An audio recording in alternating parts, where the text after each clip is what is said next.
ذی الحج کے 10 بابرکت دن جن کے بارے میں رسول اللہ صلی اللہ علیہ وسلم نے فرمایا کہ ذی الحج کے ان 10 دنوں سے بڑھ کر کوئی بھی دن ایسا نہیں کہ جس میں نیک عمل کرنا اللہ تعالیٰ کے نزدیک ان دنوں کے نیک عمل سے زیادہ پسندیدہ ہو۔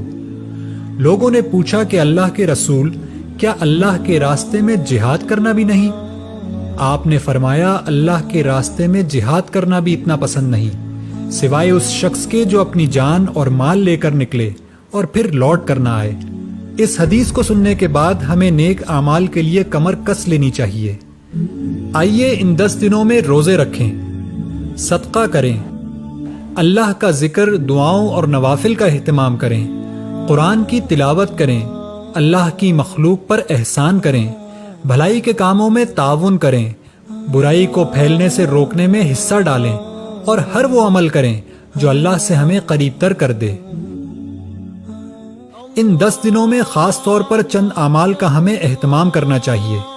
ان میں اللہ کی تکبیرات ہیں کہ آپ صلی اللہ علیہ وسلم نے ان کی ترغیب دی ہے۔ دوسرا عمل یوم عرفہ کا روزہ ہے کہ یہ پچھلے اور اگلے سال کے گناہوں کا کفارہ بنتا ہے۔ اور تیسرا عمل قربانی ہے کہ یہ سنت ابراہیمی ہے اور نبی صلی اللہ علیہ وسلم نے اس کی تاکید بھی فرمائی۔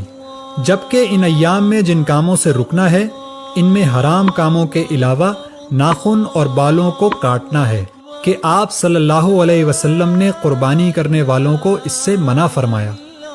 آئیے خود بھی ان بابرکت دنوں میں نیک اعمال کے ذریعے بے شمار اجر کما لیں اور اس ویڈیو کو شیئر کر کے دوسروں کے نیک اعمال کا بھی باعث بنیں۔